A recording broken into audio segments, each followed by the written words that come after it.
2, 1. New York, NY. LaunchPod starts now. Welcome to the New York LaunchPod, the New York Press Club award-winning podcast highlighting the most interesting new startups and businesses and openings in the New York City area. I'm your host and New York attorney, Hal Cooper-Smith, and in this episode, we talk to Luo and Carmen Chen, the co-founders of Caraa, which makes luxury handbags designed to meet the needs of the modern woman.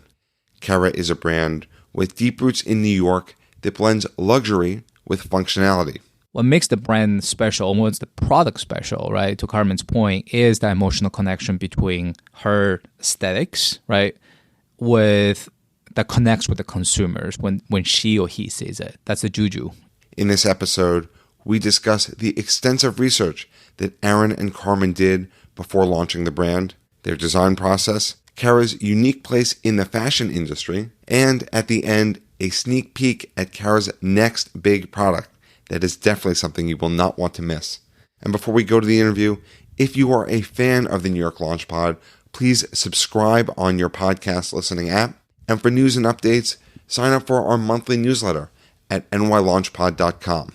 If you decide you want to purchase a Caraa bag yourself, use code NYLaunch at checkout for 10% off.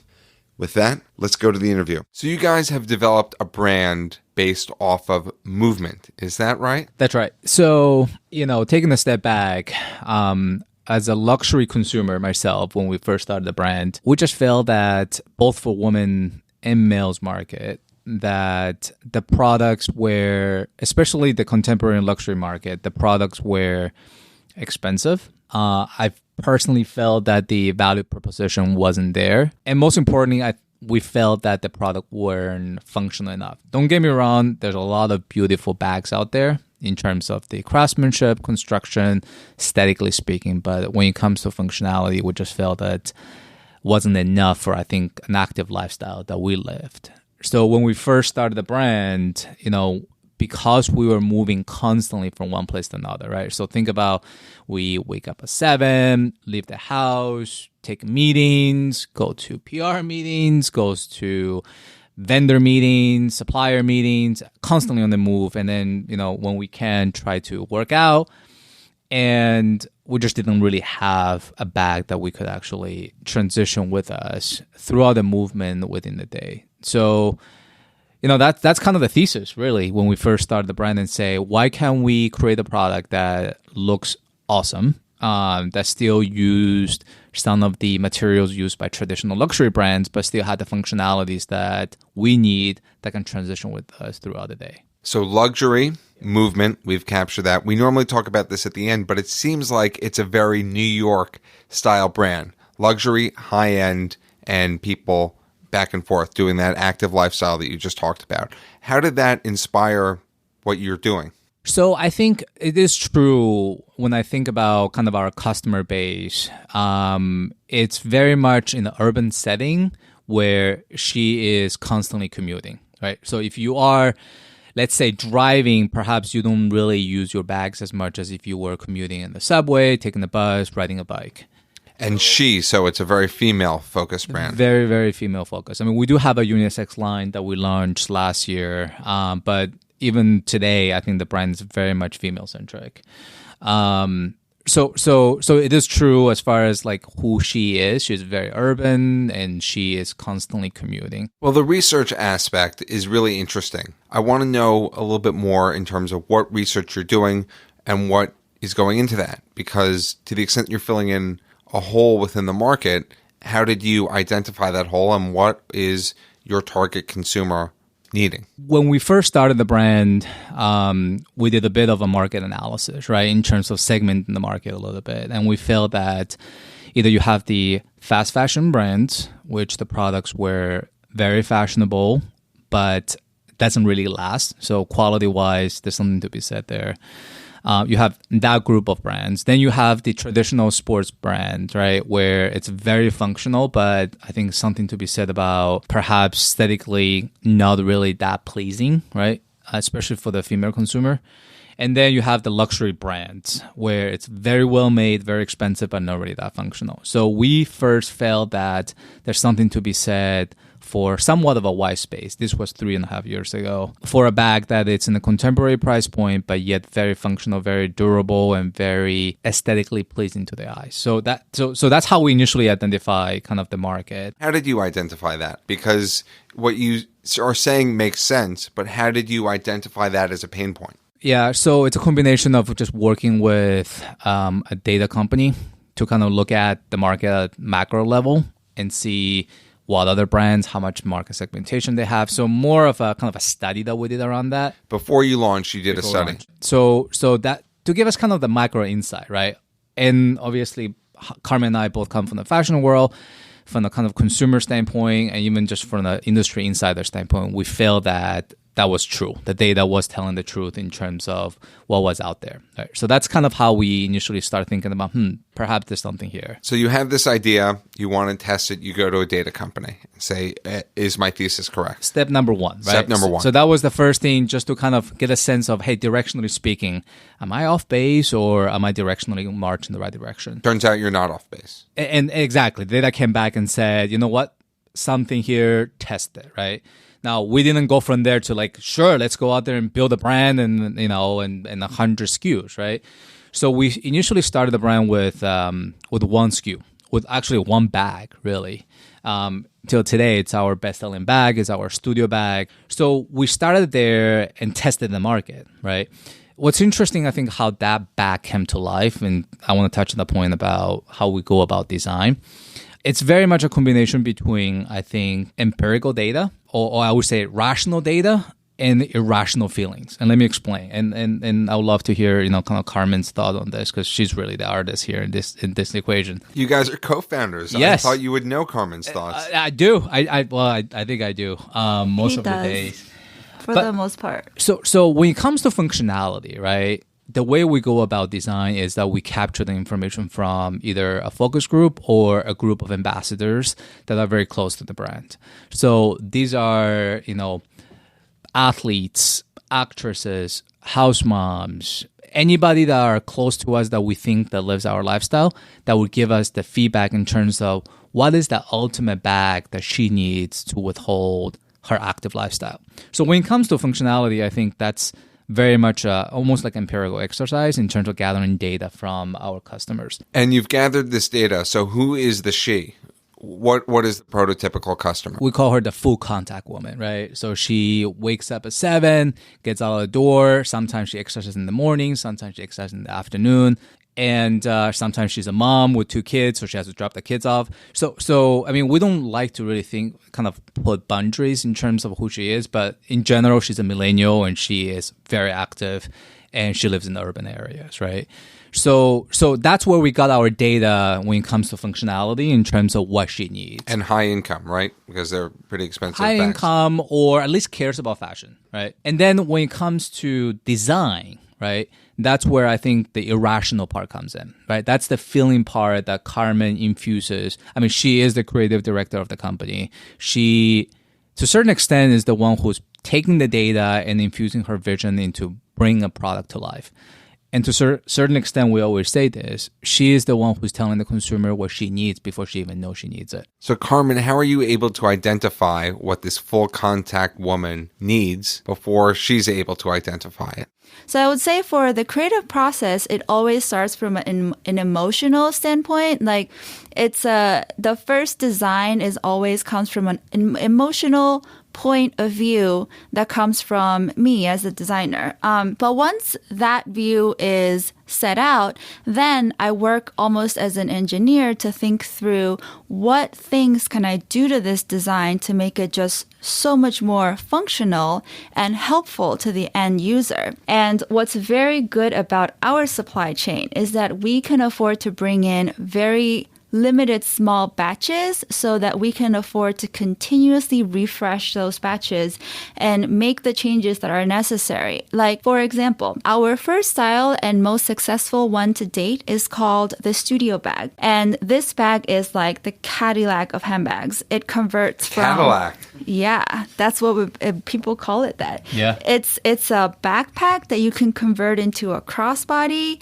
and there's like 2 separate main different compartments, one for your gym stuff that's ventilated, and then there's a front compartment that has spots for your daily handbag things, which need to be kept separate from your gym stuff because it's all like sweaty and stinky. This bag, even though our fans rave about it, love this bag, they eventually came to us and said, hey, I take my studio bag traveling. Like, I go everywhere with it because I love it so much. And I'm missing a luggage sleeve. Like, I put a belt around it and like my suitcase and it stays put, but I just really wish it had a luggage sleeve. So, and as the designer with my team, we think about, well, how do we put a luggage sleeve onto this bag that doesn't really want to accommodate a luggage sleeve from an aesthetic standpoint. It just kind of looks ugly. So that's a problem for us to solve. To answer your question, Hal, about how do you get ahead of a consumer trend and how do you give the consumer something that before she even knows that she needs it, there's the empirical aspect of it. There's the data aspect that we gather from the ambassadors, from focus group and so on and so forth. So that's definitely there. But what you can replicate is Carmen. The designer at the end of the day, she infuses her feelings, her intuition, right? Call it guess, call it intuition, call it taste. She infuses that into the product, right? So that's the art that comes with fashion brands to a certain extent. That's what makes the product special. Right. And so what's the artistic process where you're marrying the form and the function, Carmen? Because 20 pockets doesn't come out of nowhere, nor does the aesthetic vision. What's that emotional place that you're channeling to get to the destination? So emotionally, I guess it's very subjective. It comes from everyday interactions. I guess it comes from walking down the New York streets and watching the women that, go to work every day and do all these things. And that's inspiring in itself. And sometimes on weekends, if I do get a chance, I will stop by MoMA or the Met and, who knows, like just colors and shapes can be very inspiring. So if you think of a designer as a sponge, you have to continuously feed this sponge with water so it stays current. And you need to feed it with everything that's happening at that moment. And that sponge will eventually release something that just makes a lot of sense for that moment. And it's very subjective. It's, I guess every designer will be seeing different things and having different experiences. But as long as it's in this one place at that moment, it will all make sense at the end of the day. So I always say I could never move away from New York because the design aesthetic and the ideas and the influence that I get are very, very particular to this city. And I realize that when I go travel and if I stay in China or in Hong Kong for 2 months at a time, the design and the ideas and the juice that comes out starts to change into something a little bit different that may look more like something that is more proprietary to that space. So I always feel like I need to come back to New York and spend most of my time here in order to be current in my thoughts. And it's hard to explain with words, but it's really about a mishmash of visuals and colors and textures of what's going on around you. Well, the colors and the textures and the fabric, I think, is a little bit different. It's certainly noticeable than what other people are doing. How did you come up with that?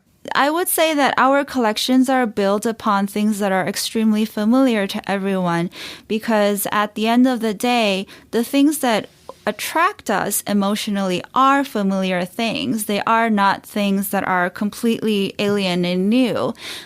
So it's very important to be able to retain the things that are familiar to everyone, but at the same time, give it a twist of interest that, sparks that emotional want from the person that looks at the object. Because I would say, even though our brand is built on functionality, the first reason why that woman or man looks at the bag and feels that emotional connection that, oh, that's something that I actually really want, not just need. The first impression has to be emotional. And that's why keeping true to the design standpoint is so important for us. And that's critical, right? Because to your earlier point, Hal, the truth is you can go and perhaps visit a store like an Amazon, and there's a lot of bags with a lot of pockets, right? right? So if you just come out with a bag with a lot of pockets, to a certain extent, there's a lot of things like that out there.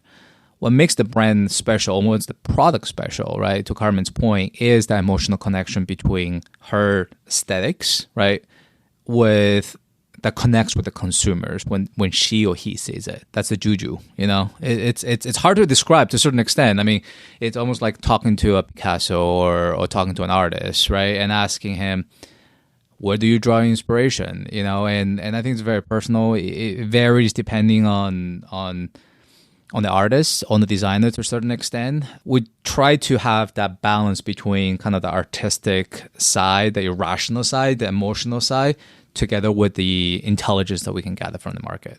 Well, I want to touch on that a little bit more because you mentioned that's the juju behind the brand. But before you entered into the market, you mentioned that there were lower end functional and higher end fashion. And I've always thought of the market as you're either the low end or the high end, and the people in the middle get slaughtered. And you have the data to back it up, but you're a luxury brand or a high-end brand at a lower price point. How has that experience been in terms of marketing yourself and establishing yourself? Yeah, it's, you test certain things. I mean, we're pretty convinced that we want to be in the contemporary price point, right? I think, at the end of the day, we don't talk about value that much because we're not a value brand to a certain extent, but we did want to give a high-end product that's made no different than the luxury products that you see in some of the world's luxury brands, but at a fraction of the cost. It's such an old story. We don't really talk about that anymore just because, maybe 5, maybe 10 years ago, when you say I'm a DTC brand, I don't have wholesalers. I'm able to go directly to consumers, the fraction of the luxury. Back then, I think it's still a very interesting story. These days, I think there's a lot of brands out there. So, but we knew that we want to be in the contemporary price point. So that's kind of the starting point. I think at the end of the day, it's all about, do you have a unique point of view, right? I think we're somewhat in the beginning less worried about how much we want to price the product, more, hey, are we really going to come out with a product that really differentiates from everybody else? Because if it doesn't, you have no license to exist. That's kind of how we felt about it, right?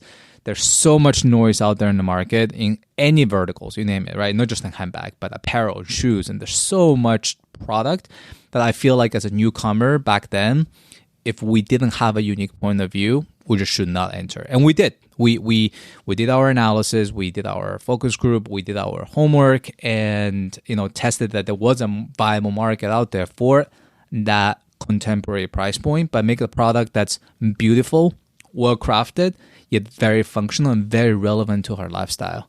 So it's not easy. It took us, I would say a year and a half, even 2 years just to get the building blocks right. I wish I had a perfect formula to say, look, do this, and you can actually confirm that you have a viable brand or viable product or a product market fit. But I think it's a little bit of iteration and then testing. Right. So the value story isn't told that often for direct-to-consumer brands, but at least starting at a high-end price point where it could sell for a multiple of what you're actually selling for, but still high-end. So what was that experience of turning on the lights, day one of sales, where we're saying, all right, we're a high-end brand that didn't exist yesterday, and we existed today? Yeah, it was scary. It was scary in the beginning. It was very rough. We still remember the first person who bought a bag from us. Shout out to her. I have her name, and actually we have a screenshot of who she is. And I tell my team that one day we will reach out back to her and do something special for her. It's like taping the $10 bill on the restaurant. Yes, that first customer that came in, right? The early days were daunting. It was daunting because, you don't know. Right, you have a hypothesis, even with all the homework we did, even with all of the analysis that we did. The truth is, you turn the lights on one day, you kind of hope for the best, but, reality is it takes a minute to catch up, right? How did you market yourself as a luxury brand as soon as you turned on the lights. Yeah, and it's funny because in the beginning we didn't really market ourselves, right? So there were a couple of things that was very clear to us that we wanted to do from the get-go. First of all, we didn't want to tell the value story just because I don't want to tell the customer, look, you're getting a better product for cheaper. That's just not the brand that we wanted to build, right? We're going to let you decide after you touch the product for the price you pay whether you think it's the right product for what you need. So we were very clear in terms of not using that kind of language as part of the marketing. Part of our thesis when we started the brand was that, when we, this was back in 2015, 2016, right? When we saw that there were a lot of DTC brands, a lot of native digital brands that did really well in the market space, right? So, but one thing we felt that it was in common with all those brands is that they had an okay product, even good product, let's just call it, but wasn't great. It wasn't kind of an industry leader within their category. They might disagree with me, but that's kind of our opinion back then. But one thing they were really, really good at was they were great at marketing, they were great at storytelling, and they had a great customer experience with the customers, right? So part of our thesis when we started the brand was that, hey, why don't we learn from all those great brands that came before us, right? There's a lot of good stuff, a lot of golden nuggets there we can take from, but we really wanted the product to shine. We'll kind of reverse that equation a little bit and say, we really want to come out with a product that nobody can copy and add on the storytelling and the great customer service and so on and so forth. So because of that, to answer your question, in the early days, we didn't really do much marketing. So you turn on the lights, you let the product tell the story, and there's a demand for it. And you were able to grow. You got into Equinox, you got into other high-end stores. How is it having that conversation as a new high-end brand to go to stores that are established, that are also high-end, and say, we're a startup, we're also a high-end brand, and we should be carried here? Because we sold out our first line really quickly, we sold out another line really quickly, you need to carry us. Yeah, it's an interesting story. Funny enough, and I mean this in the most lucky way, most of the partnerships that we had was inbound. So it wasn't much of us pitching versus people coming to us and say, love your brand, love what you guys doing, love the branding, let's work. Inbound. Yeah, inbound. And it's interesting because bear in mind, we did not want to, at least from the beginning, we did not want to do wholesale. We were very clear that we wanted to create a two-way dialogue with our customers, build a tribe, and have more of a direct-to-consumer model, right? So all the energy and all the budget and all the focus were about building a brand that's directly speaking to her, that's DTC. We're definitely open for partnership. We know the power and the value of partnership. So we have partnership with Equinox, we have partnership with Nordstrom's, we have partnership with one of the Gap brands. And yeah, I mean, it was, obviously once we made the initial contact from the inbound, we're very much excited and open, and, the ball kind of start rolling from there. But yeah, I think, if we can get, if we can give any sort of advice when it comes to kind of how to forge that kind of partnership, I think for us, it was very much focused on building a cool brand. So you can't have a brand without having the product. So we were very much focused on creating a really great product at the end of the day. I know I'm keeping saying that, but that literally was our focus for the first year and a half, 2 years. And how many different bags is your target customer buying? If you asked me that question back when we first started, I would say 1 bag a year. When it comes to our product, our aspiration back then when we first started the brand was just 1 bag. So if you ask me what's my LTV, lifetime value of our customers, is really my average order value, right? Because it's just 1 bag. That number it's definitely climbing. The repeat rate is definitely going up. We don't disclose that in public, but we're very, very encouraged to see the number start to climb up. And you should, right? As a brand, if you don't see that repeat purchase, you got to look into your numbers and ask why. Well, I would say that our Caraa fans have at least 4 to 5 bags already. Oh, yeah. From the past 2 years. Oh, and yeah. we have that information on our back end. Totally. I mean, we know she collects our bags. We know that for a fact because, we see the inbound customer service questions. We see forums and blogs and customers talking about, hey, Caraa is launching, we recently launched a bag with pearls on it, right? So it's a limited edition, and it was somewhat of a collectible item because the price point were fairly high, and it sold really well, and, customers who bought them talks about that. So it's important to see that repeat purchase in terms of how many more she's getting beyond just that one. So your Caraa target is buying multiple bags. And I just have to think from an outsider's perspective, I know that you did the data research, but you're a brand that's rooted in movement, exercise. So I think kind of going to the gym, the full contact woman, and fashion. And both of those are so fickle to me. And you've combined the two. To me, that seems crazy. How do you make sure that you're not just have this one moment for the contemporary style and contemporary price point and then fade away? That woman bought several of your bags and was like, well, this was fun for 5 years, and then moves on to the next thing. Yeah.